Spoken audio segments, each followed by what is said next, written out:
Thank you, Ambi, for that. Thank you for that impassioned. Very inspiring. I know most of you now are going to leave and trying to start a yoga business. It ain't going to work for you, so you already got that. I just wanted to remind everyone that we do have Wi-Fi, and I think the username is conference, and there's no password for it, so try to utilize it as much as you can. So next, I have a great pleasure to introduce a dynamic duo, in a sense. Before I actually introduce Liya, as I said earlier, I was born in Ethiopia, and I have 3 daughters at home, and every Saturday they do a little fashion show for me, especially my oldest, Carmel. And today, when I go back and tell her that I not only had the pleasure of introducing Liya, but also meeting, she calls me Baba, but tonight's going to be Super Baba. So, and so it's going to be an amazing experience. So she, obviously, most of you will know her as she comes into the stage, is the world's most beautiful person, and I say that quite literally. And she's an Ethiopian-born fashion model, clothes designer, Lemlem, if I'm not mistaken, actress, and tireless advocate for mothers around the world. So to find out more about her mission and her work, we have our colleague from the Voice of America, VOA, the director, David Ensor, is here. And David joins VOA after an extensive career in journalism and most recently served as Director of Communication Public Diplomacy at the U.S. Embassy in Kabul, Afghanistan. So before I hand over the mic, I want to remind you that there will be some time for Q&A. So if you have any questions, there are these index cards. Write your questions to that or tweet about it, and we'll try to accommodate as much as possible. So Liya, David, the microphone is yours, please.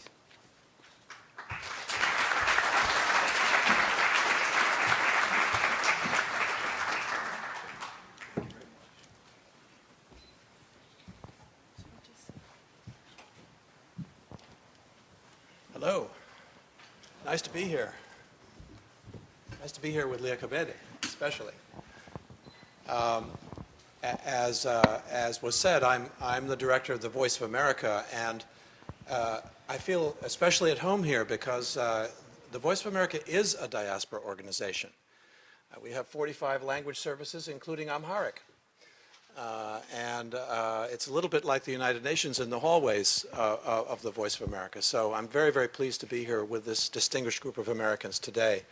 But we're here to talk about what you do and what you represent, Liya. Why don't I start by asking you, did you ever imagine when you were growing up in Ethiopia any aspects of the life that you have today? What was it like growing up, and how did you end up where you are now? Okay, good morning. I don't think I ever imagined myself sitting here, that's for sure. You know, it's interesting. I guess growing up in Addis, I had dreams of you know, being a model, just looking at images and videos of all the other models like Naomi and all of them. It was sort of a dream. A distant one. It felt very far away when I was in Ethiopia, and it's been quite a journey, I have to say, to be here. But you went first to Paris in your modeling career? I did. I was actually started modeling in Ethiopia in high school. We started doing fashion shows for our school, and then sort of became the few models that were working in the city of Addis.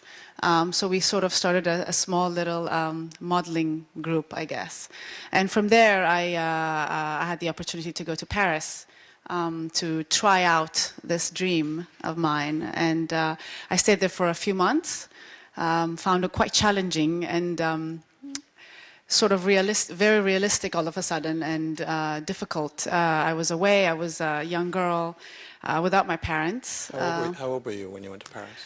I was 17, yeah. And sort of first time away from my family and in a foreign land, even though I did speak the language, and also started, getting into this very serious industry that was the fashion industry, which for me in Ethiopia was more of a, a fun thing to do. It was never really that serious, but all of a sudden it became quite a real job, And so it was kind of tough. And then I ended up going to I went to Chicago because my brothers were living in Chicago, and I went there to try my luck.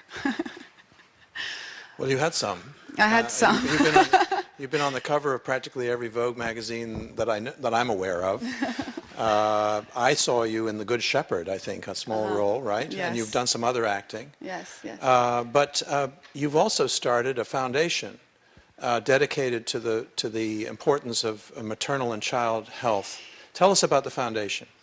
Growing up in Ethiopia, it was very common to hear of women dying in childbirth. Every time somebody was pregnant, you really didn't know whether that woman was actually going to survive the pregnancy or not, and that was very normal. And when I came to the States, I had I have two children, and when I was first pregnant with my son, I was in New York, and I have to say the thought crossed my mind whether now that I'm pregnant, I'm having this baby, I was actually, whether I was going to survive it or not.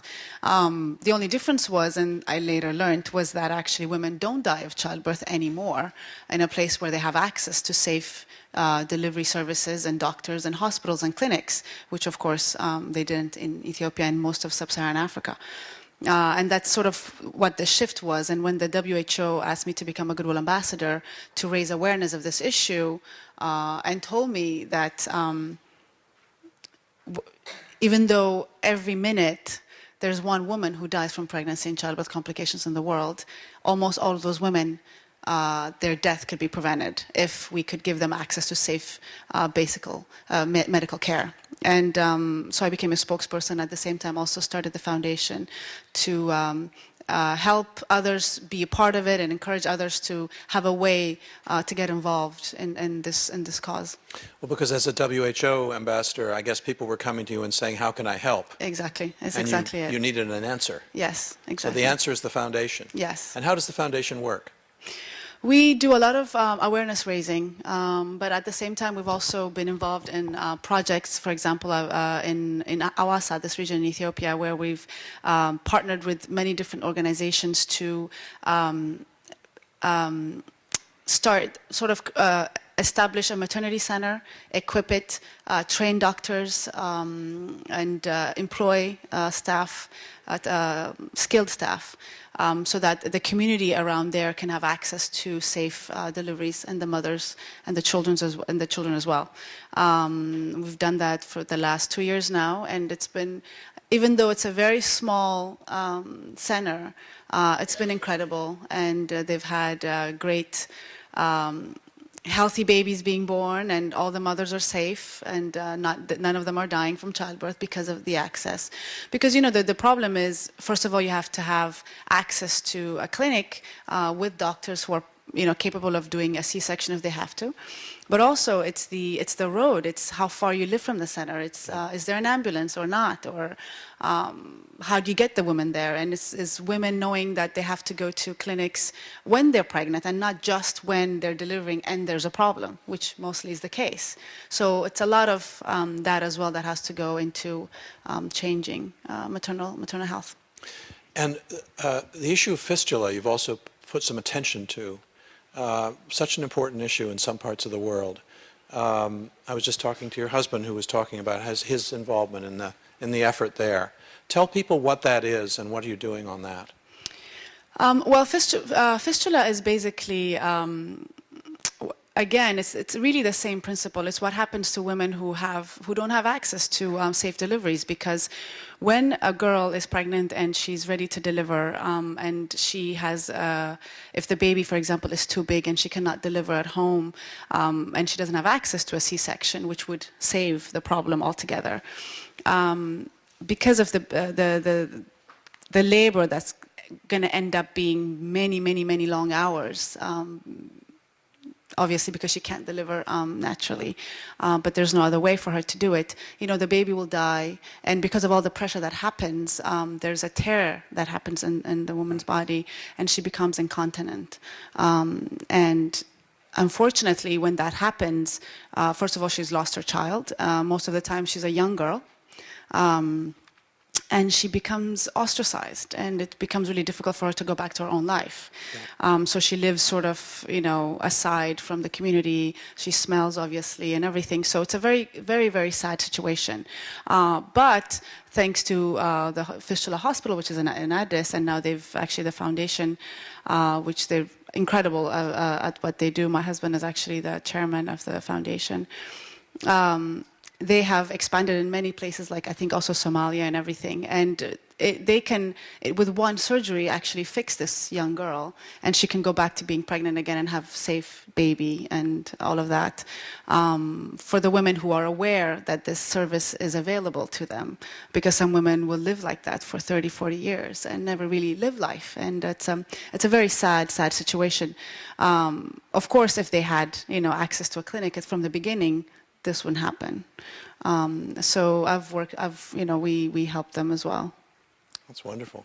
I'm going to keep asking a few more questions, but we're going to open it up to the conversation, and you could submit questions on Twitter at Diaspora Idea using hashtag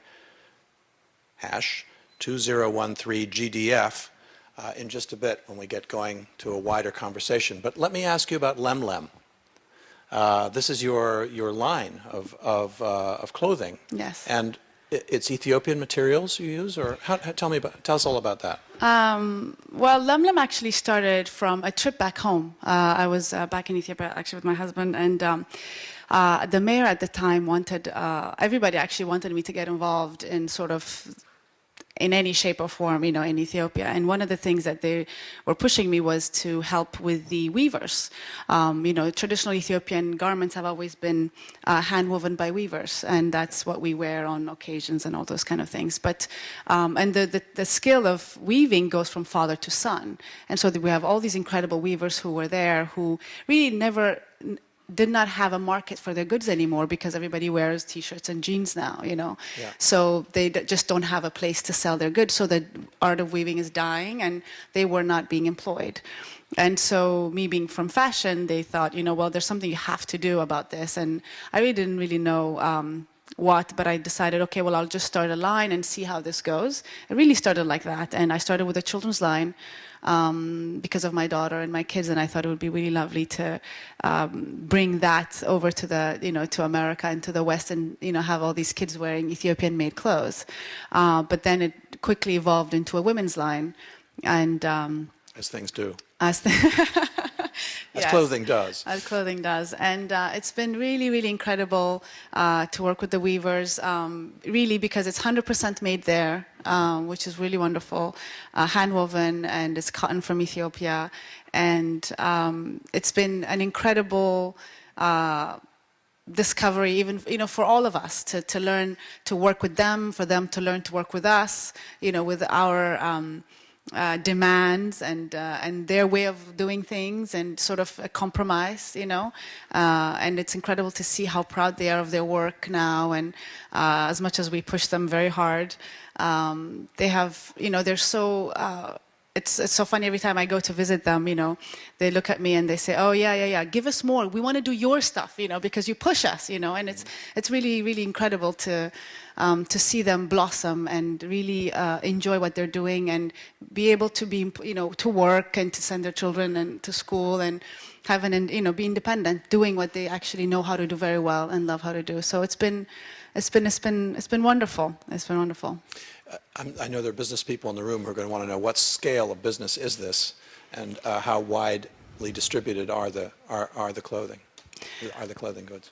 We're still very small, but we're carried in many, many different stores, mainly in America, actually, in New York. Many great stores carry us, like Barney's and Bergdorf's and Saks even, and also very small little boutiques carry us, and we're trying to expand in Europe. We're also in Asia. So it's hand woven, so it's always going to be. It's always interesting to see how to develop, because the bigger we are, the more people we employ, which is the goal. And it's. So how many are you employing now? Would you say roughly? Now we're about 100 or so. Mm-hmm. Yeah. Yeah. That's great. Yeah. And, so is it going? Good. I've got some other questions, but Okay. and one of them is about your children. Uh-huh. How old are your children? What children do you have? I have a 12-year-old son and a 7-year-old daughter. How are you? You know, you and your husband are both from Ethiopia, but these kids are growing up here. Yes. Do you want them to have a sense of belonging also to Ethiopia and a responsibility to your homeland? And how are you working on that, if so? Yes, we definitely do. It's definitely it's definitely challenging, you know, especially in New York. We don't have a big community, I guess, of you know, Ethiopians there, and so, you know, it's definitely something that we try to teach our children, to teach the language, to you know, be part of the culture. We try to take them back. We want to involve them also more as just being role models, I guess, and just having them learn by what we do and see how much both my husband and I are involved in Ethiopia, to see that, you know, those kind of things will hopefully translate to them. And now that they're a little older, I want to take them back and spend more time there so that they can also, you know, enjoy the things that we enjoyed as children, sort of some of the things that they don't have, you know, that they'll miss here. But it's definitely a challenge, I have to say. Yeah. Do they speak Amharic? They understand, but they don't speak it. And we, as much as we try at home to, you know, just speak only Amharic, it's it's not easy. In Manhattan, not too many other people. In Manhattan, yes, Yeah. yes. We have a question here from Dawn from the Diaspora African Women's Network, and she says there are young women of the African diaspora who look up to you and going into careers to help Africa. What advice do you have to them for navigating the different cultures in the workplace? That's an interesting question. I mean, I think for me, the only thing I see is for, you know, whatever it is that, you know, young women want to do, everything is possible. And I think that's the one thing that definitely living in New York has taught me. I feel like it's that everything that seems impossible is actually not, you know, and everything is possible. And all you have to really do is want something and believe in it. And, you know, nothing stops you. So it's just a matter of, you know, doing what you really love, I think. And everything else you learn on the way. I mean, when I started even Lemlem, I didn't really know. I don't come from a business background at all. Right. You know, this is. I have no idea what I was doing. I still don't. But it's just a matter of, you know, really wanting to do something and just jumping and then figuring it out. And I think if you want to, you do. Probably make mistakes along the way. A lot of mistakes, yes, and it's all right. You know, it's all right, and you keep going. What are your feelings? We've talked about Ethiopia. What are your feelings about this country and what it is offering you? Are you an American citizen? I am now, yes. So what about this country? How do you feel about this country and, you know, being an immigrant and yet being very much an American? You know, it's been amazing. I feel like being in America has given me so much, and so many opportunities I was able to have and been open to me. It's just, I feel like this is the one place, again, where whatever it is that you want to do, you can do. And I think that's incredible. I think my life here has taught me, you know, the amazing opportunity that is here. You know, just this incredible opportunity. That's all I can say. Yes. How do you juggle? I mean, you've got quite a lot of things going on in your life here. You're still doing a lot of modeling, right? Yes, yes. You have your Lemlem, you have the business to run and the obligations that come with that. You have the foundation that obviously you're passionate about. You have motherhood and you're a wife, and I mean a lot of things going on in your life. How do you juggle all this? Yes, I do. You know, I guess it's kind of chaotic at times and fun at the same time. I definitely have a lot of great people that I rely on, which are, you know, which help a lot to make all of it happen. I guess, and sort of, I deal with whatever's cooking on the stove at the moment and do that, and sort of, you know, go around. It's not a perfect solution, but it works for me. Do we want to open up to questions on the... Sir, why don't you... Thank you. Do you have a microphone that works there? We want to thank the IDEA. I'm Koroma from Sierra Leone and President for International Forum for the Rights of Black People. Here we are still talking about Africa, people born giving birth to child is problem, no good water. Every time it's negative for Africa. And with all the intellectuals around the world from Africa, celebrities from Africa, what do you think is the problem? That's one. Then my suggestion to you, since we are Africans here and from the diaspora, for us to have access, is there any possibility for us to go beyond the State Department, the Africans who are here today, to have a dialogue, direct dialogue with you, so that you can invite other African diasporas who are like you, for us to really discuss the issue of Africa, so that we can get the State Department out of it and see what we can achieve for Africans. Wow. More to juggle. Exactly. Okay. Yeah, I mean, sure. Why not? Probably talk afterwards, I would suggest. Definitely. Talk to me afterwards. I've got some more questions here. Well, for example, here's one from Susanna Groves of Migration Policy Institute, and she asks, what has been your greatest challenge in making the foundation a success? Challenge. I guess the challenge, you know, with maternal health is that because it's an issue that's been going on for so long, mothers dying in childbirth is not something new. So trying now to bring it into the forefront is a challenge. You know, there's a lot of issues out there, and every issue is as important, and you know, all of them are important. They compete for attention and money. Right? Yeah, and I feel like you know, maternal health does not get actually the attention it deserves. If you look at the Millennium Development Goals, one of the worst ones is right now is maternal health, the one that's not, you know, progressing as fast as it should. So it's not getting enough attention. It's not getting enough funding. Even though there's definitely some work being done now, and there's a few organizations that are really doing great work. It's always a challenge to make maternal health something that everybody's aware of, and that's what we work with all the time. Yeah, in Kabul when I was working there, I always felt that this was one of the most important things we could do. It was something like third from the bottom in the world in terms of child and infant mortality and maternal mortality. It's now much higher, which is great.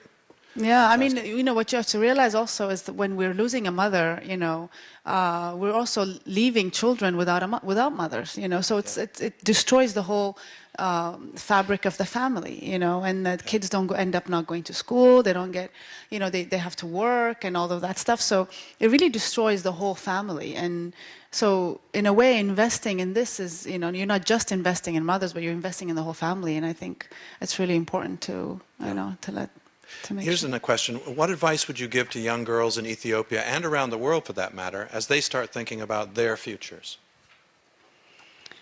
You know, again, all I would say is, you know, dream big, and go after it, and you know, definitely the journey. I mean, even, you know, the journeys are never going to be smooth and just simply easy, and things are not just going to work out the first time around, for sure. It definitely didn't for me. But if you stay on it, I think all of them, you know, they do work out, and I think that's the only thing I would tell. Mm-hmm. And we were here with diasporas of different types from different places, including Ethiopians.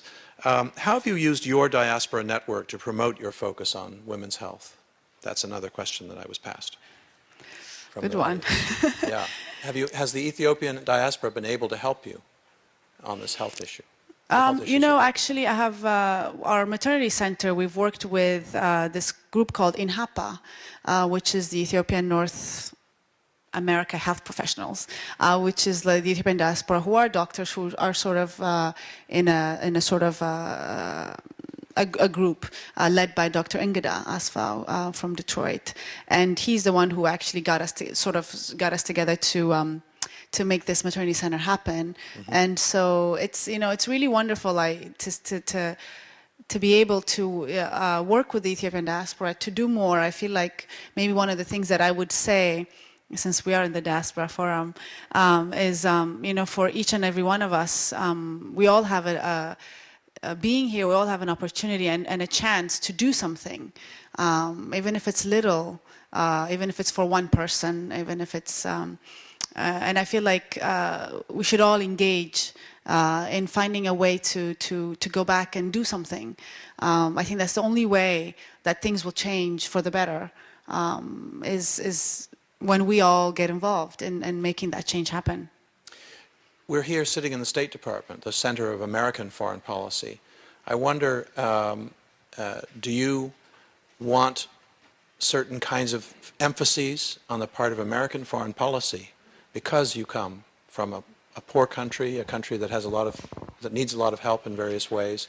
I mean, in some ways, I think the audience here enriches our country so much, but it also has particular passions. You come from somewhere that you care about, as well as caring about this country, and you want to try to, perhaps there are particular things you think the country should be doing in foreign policy terms about the issues you care about. I definitely think, I wish there was more focus on maternal health, from the States as well. Even though I know there's a lot of other things I should be saying at this moment, but I'm just talking about what I guess what I'm close to, because the thing with maternal health is that whatever that we are doing, I'm doing as an individual, will change the lives of some, but it won't really shift the balance for maternal health. And it's governments who really can do that. And so it's very important that governments make maternal health a focus and start investing specifically on maternal health. American government and also local governments as well. And so that's actually, I think, the only time that the real shift will happen. So I encourage, that's what I would encourage them to do. Mohammed in the audience is worried that there's no sizable community from Ethiopia in New York. And he says, we warmly welcome you and your family to move to Virginia or the Washington metro area, where there are plenty of Ethiopians. So you are welcome in our neighborhood anytime you like, you and your husband. Wonderful, thank you. But I would be remiss not to ask you, since I mentioned I saw you in The Good Shepherd, so you have a little bit of an acting career going on as well. Tell us about that. Yes, that's something that started for me maybe 5, 6 years ago, and it's definitely been a passion of mine. Actually, growing up in Addis, one of the things that we did a lot was watch American films, mm-hmm. and I must say a lot of my speaking English comes from that. And so I've always had a passion for films, and I had the opportunity to work on this, on The Good Shepherd, and I really very much fell in love with it, and I've been working on films since then. Like, mention what else? I guess one film that I've done that's important for me is Desert Flower, which was based on the story of a girl called Waris Diri, who is from Somalia. And she became a very, very big model in the 90s. And at the top of her sort of stardom, she talked about the fact that she was genitally mutilated when she was a young girl, and sort of what that has done to her life. And it was a very moving and an incredible story that I was able to be to be a part of. So yeah. Well, that's wonderful. Well, I can't thank you enough for taking the time to talk to all of us, both about personal things and things that you're passionate about. And I'm very grateful to have been here with you. And thank you, everyone, for your time. Thank you. We're moving on. Thanks a lot. Yeah, I don't know.